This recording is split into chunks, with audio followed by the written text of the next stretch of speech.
mendampingi beliau sebagai moderator.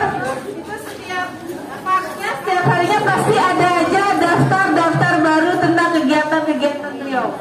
Tentunya pengalaman dan ilmunya serta sepak terjangnya juga sudah luar biasa.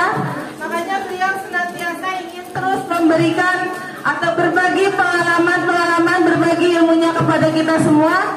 Maka pada hari itu, marilah kita sambut pemateri kita yang kedua, yaitu Bunda Divri Marlianti MPD. Kepada beliau kami persilakan. Assalamualaikum warahmatullahi wabarakatuh. Sudah tulis? Sudah selesai? Pantas suaranya nggak kedengeran. Assalamualaikum warahmatullahi wabarakatuh. Waalaikumsalam warahmatullahi wabarakatuh. Hamdan wa syukran lillah amma ba'du. Puji dan syukur kita panjatkan kehadirat Ilahi Rabbi. Salawat beriring salam semoga tercurah limpahkan kepada baginda Nabi besar Muhammad sallallahu alaihi wasallam.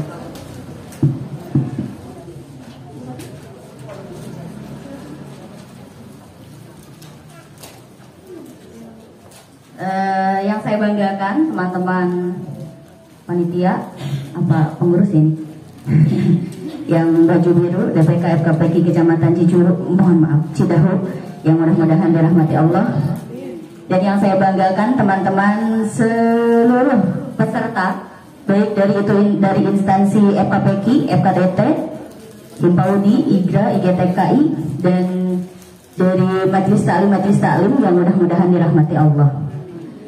Alhamdulillah siang ini kita bisa berjumpa, kita bisa bersilaturahmi. Tentunya meskipun tadi materinya sedikit agak-agak jelimet gitu ya, tapi tidak apa-apa. Yakin sepulangnya dari sini, kapanpun itu ilmunya akan bermanfaat. Amin. Amin ya robbal alamin. Cirinya teman-teman masih semangat ya siang ini? Soalnya nggak kelihatan senyumnya. Kelihatan banget tadi tuh, bikin pusing banget dari tadi. Ini nggak gimana, bikin alif kok nggak lurus-lurus, nggak bengkok-bengkok gitu. Teman-teman, kita hadir di sini setting up best trial, menyiapkan jejak terbaik sebagai seorang pendidik. Saya yakin yang disebut pendidik itu bukan hanya kita yang mengajar di sekolah, tapi yang disebut pendidik itu yaitu orang-orang yang mendidik siapapun. Entah itu anaknya, keluarganya di rumah, adik, kakak, atau siapapun itu disebut pendidik. Yang memberikan satu ilmu kepada orang lain, itu namanya adalah pendidik. Maka di sini materi kita adalah menyiapkan jejak terbaik kita selama kita hidup di dunia. Jejak terbaik apa yang akan kita sampaikan selama kita hidup di dunia?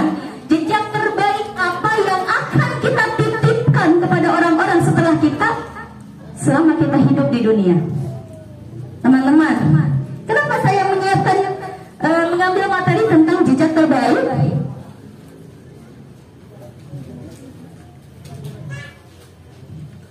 Nama saya Divri Marlianti, profesi saya saat ini adalah sebagai professional trainer.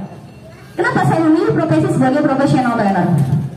Karena saya berharap jejak terbaik saya selama saya hidup di dunia ini yaitu bisa merubah dunia dengan bicara, bisa merubah orang lain yang tadinya tidak bersemangat menjadi bersemangat dengan bicara, bisa merubah siapapun itu orang-orang yang tadinya dia makan aja dibayar, tapi dengan berbicara orang itu bisa lebih semangat lagi. Dan itu tidak hanya bisa saya lakukan, tapi juga ibu-ibu yang hadir di sini setelah hari ini bisa melakukan hal yang sama. Bu, teman-teman, bapaknya ada ya, ada 2 orang. Bapak Ibu, seperti yang Bapak Ibu lihat di depan, untuk menjadi profesional trainer, untuk menyiapkan jejak terbaik, tentunya harus banyak ilmu yang kita dapatkan, harus banyak ilmu yang kita cari, harus banyak ilmu yang kita ambil dari siapapun itu. Saya memiliki beberapa certified yang Bapak Ibu bisa lihat di layar ini.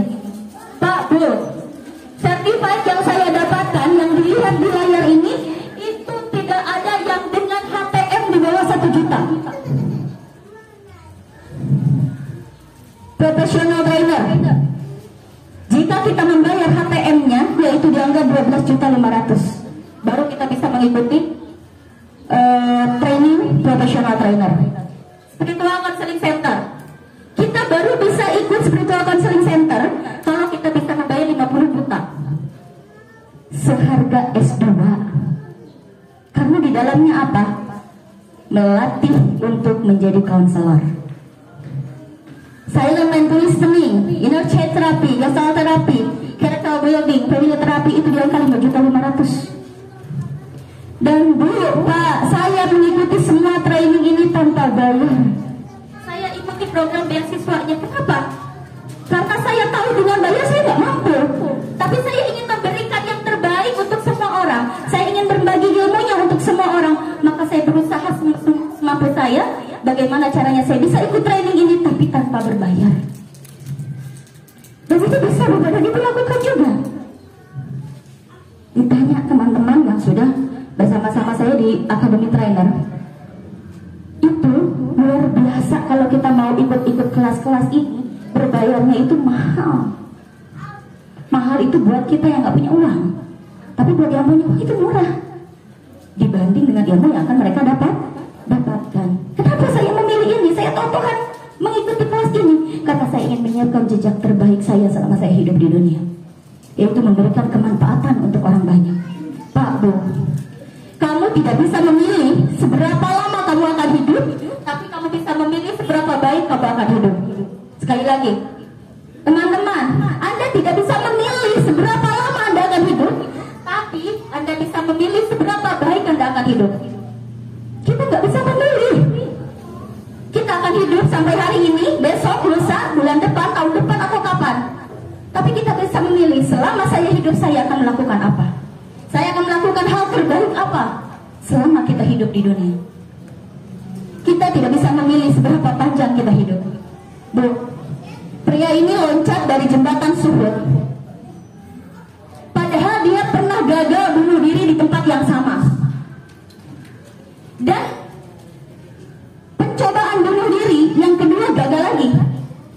Pencobaan bunuh diri yang ketiga gagal lagi. Dia bunuh diri hanya ingin apa? Ingin mengakhiri hidupnya. Dia ingin mati.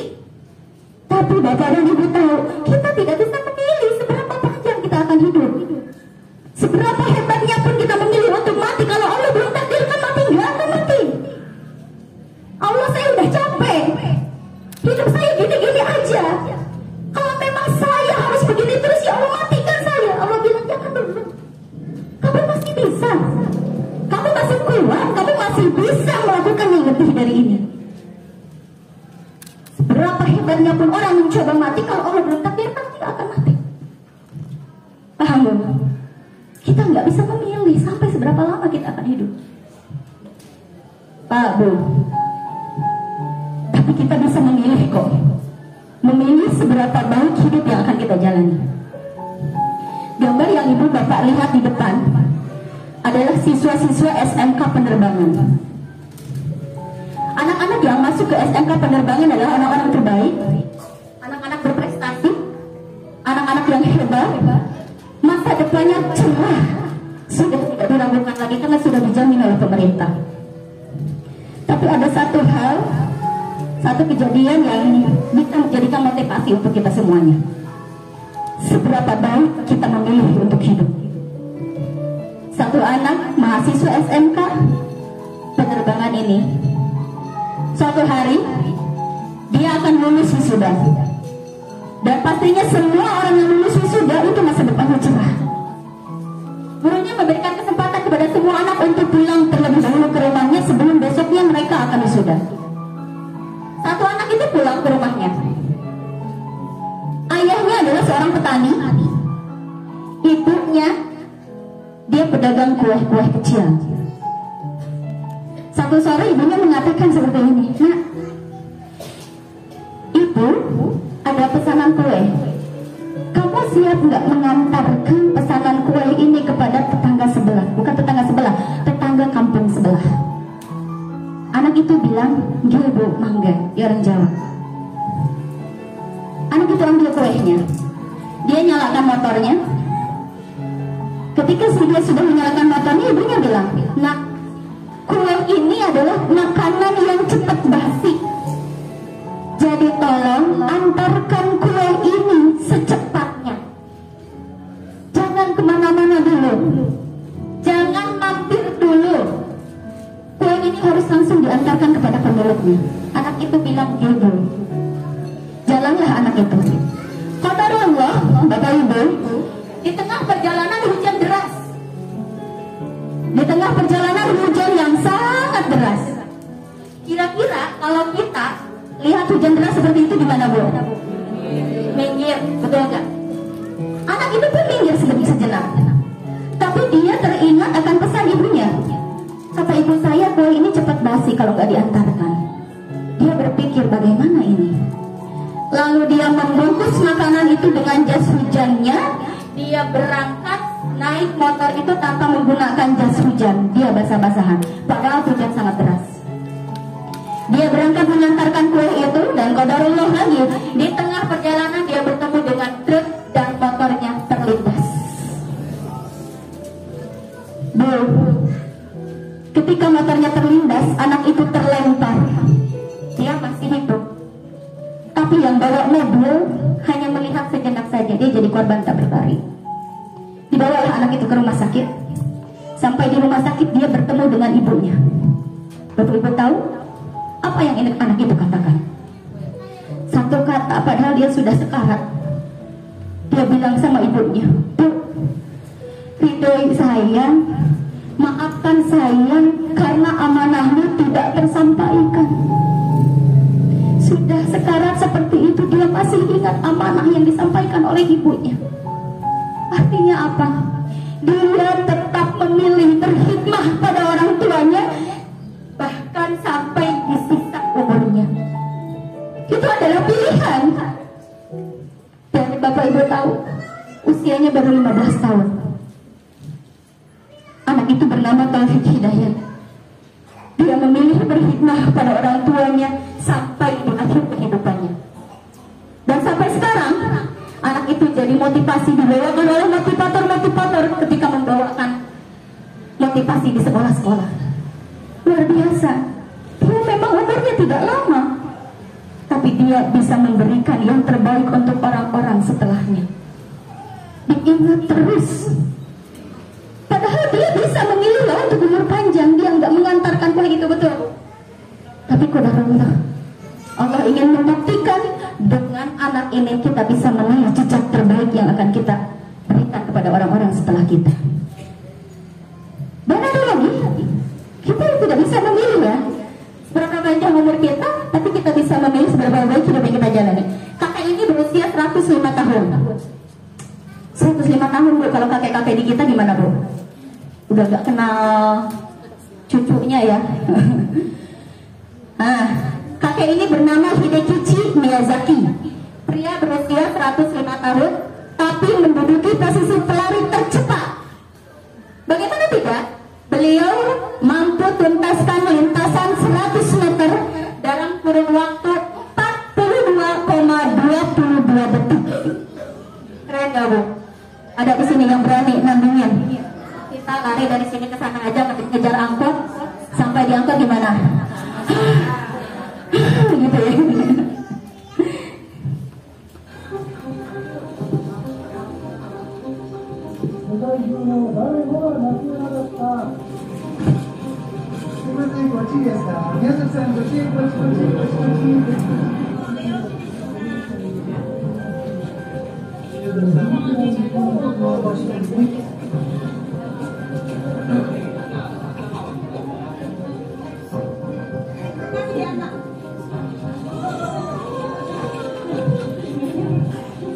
Pakai banget loh.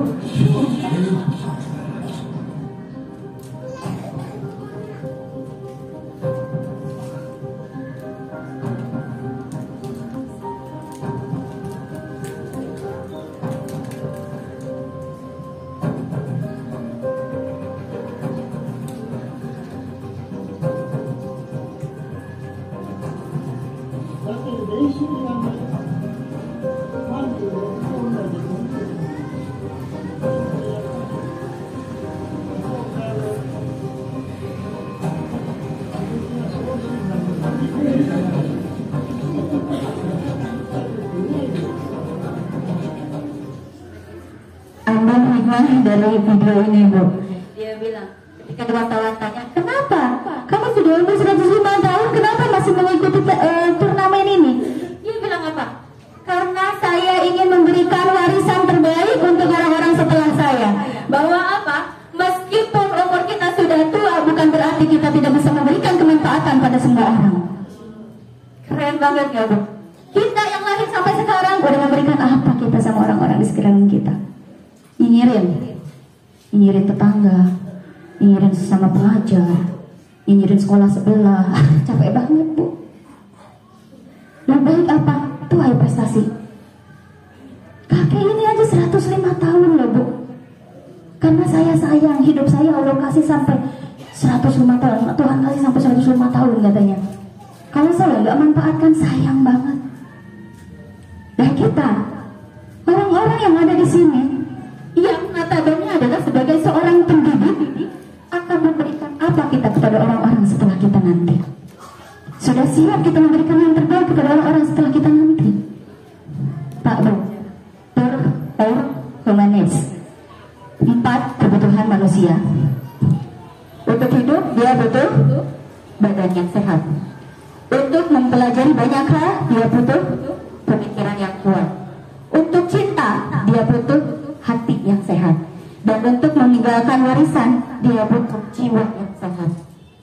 Kita tidak bisa meninggalkan warisan kepada orang-orang setelah kita kalau jiwa kita tidak sehat, kalau hati kita tidak sehat, kalau pikiran kita tidak sehat, kalau badan kita tidak sehat. Maka dibutuhkan apa? Kesehatan mental. Sekali lagi, yang kita butuhkan apa? Kesehatan mental. Karena dengan kesehatan mental semuanya akan sehat. Dan kita baru bisa memberikan warisan terbaik pada orang-orang setelah kita kalau kesehatan mental kita baik. Apa hubungannya memberikan warisan dengan kesehatan mental? Level legacy dan sehat mental ada hubungannya, Bu. Ciri-ciri orang yang bisa memberikan warisan terbaik yaitu dia yang memiliki kesehatan mental yang baik. Cirinya orang yang memiliki kesehatan mental yang baik, 1, dia tahu kelebihan dirinya. Saya tanya teman-teman yang hadir di sini, teman-teman tahu kelebihan diri teman-teman sendiri? Artinya apa? Kalau nggak tahu kelebihan diri sendiri artinya apa? Sehat mental, bukan saya ngomong. Kita harus tahu kelebihan diri kita sendiri. Saya tahu, saya kelebihan berat badan. Oh iya. Tapi bukan hanya kelebihan berat badan saja, loh badan ibu. Oh iya, saya tahu kelebihan diri saya. Saya bisa ngajar anak-anak, itu kelebihan bapak dan ibu. Pernah menyadari itu? Tidak semua orang bisa ngajar anak-anak. Berarti itu masuk ke dalam kelebihan diri. Nah, sekarang sadari kelebihan diri kita. Saya yakin di sini bisa saja orang-orang berpendidikan, orang-orang berilmu harus bisa membedakan antara ria dengan branding. Yang kita sebut di sini adalah tahu kelebihan diri itu branding, bukan ria, karena ria urusannya dengan hati. Ya kita salib sedikit. Jangan apa-apa alim, abdi mah, sok sieun aya nu kieu, ria berarti eta. Aya nu sakitu, alim abdi mah sok sieun anu nyarioskeun, ria berarti. Karena kalau dia tidak punya pikiran apapun, dia maju terus, berarti dia membranding dirinya sendiri untuk memberikan kemanfaatan pada orang banyak. Nah, Ibu ya. 1, dia tahu kelebihan dirinya. 2, menghasilkan karya. Sudah? Bapak dan Ibu menghasilkan karya? Naon atunya?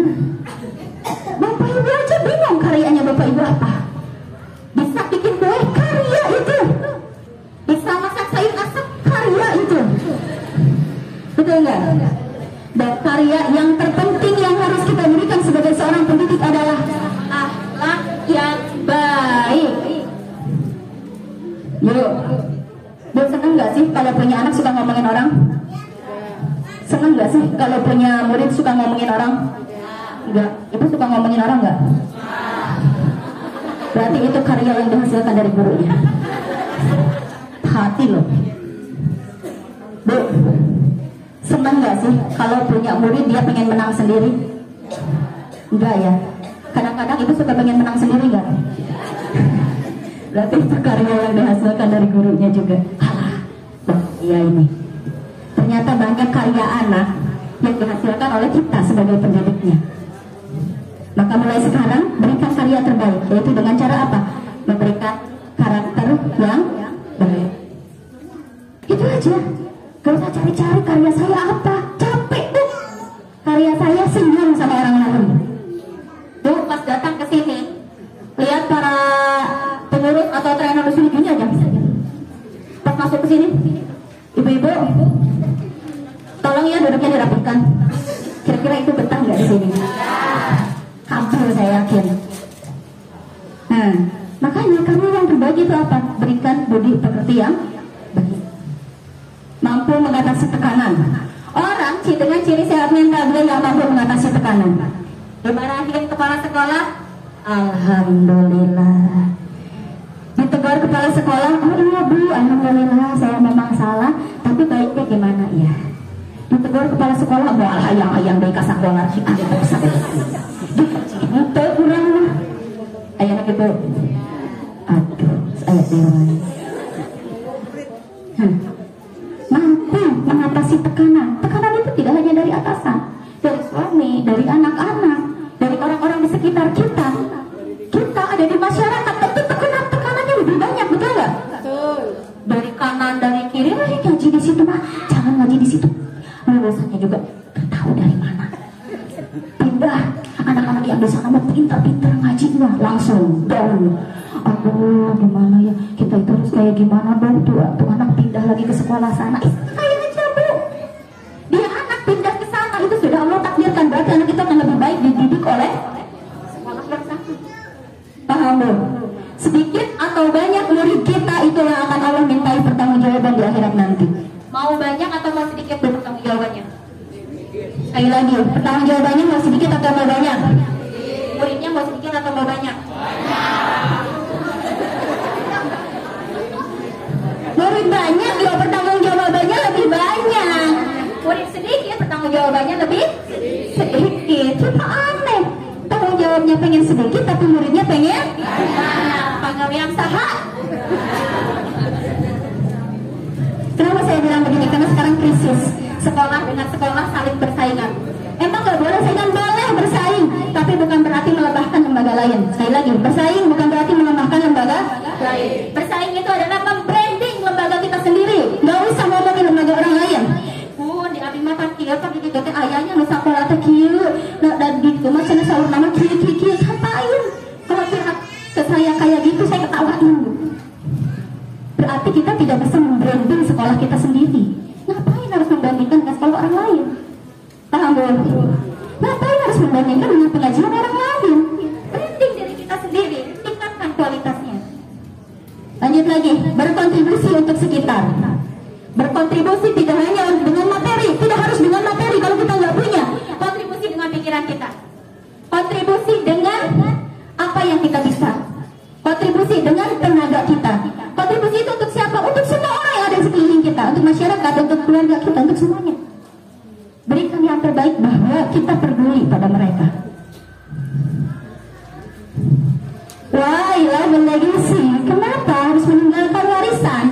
Pak, Bu, jalan yang kita lalui telah disiapkan oleh orang lain yang telah mendahului kita. Jadi jalan hidupmu sedemikian rupa sehingga akan bermanfaat bagi mereka yang datang setelah kamu. Saya yakin ibu-ibu yang hadir di sini pun tidak langsung ada di sini. Jadi guru dinia itu ada warisan dari kakeknya kadang-kadang, betul nggak? Ada warisan dari orang tuanya, itu sudah dibuka jalannya. Bahkan warisan dari tokoh masyarakat sekitar, ada dukungan dari tokoh masyarakat sekitar. Saya membangun sendiri loh misalnya, dan membangun sendiri itu tidak sendiri. Ada dukungan dari orang-orang sekitar. Kita aja dibuka jalannya orang-orang lain. Kenapa kita tidak mau membuka jalan untuk orang lain?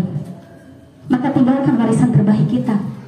Kita sekarang jadi guru dinia yang terbaik agar apa? Agar dicontoh oleh orang-orang setelah kita. Kalau kita jadi guru galak, maka akan dicontohnya menjadi guru. Kalau kita jadi guru yang suka nyinyirin orang lain, maka akan dicontohnya lagi nanti menjadi guru yang nyinyirin orang lain. Maka hati-hati dengan apa yang kita lakukan.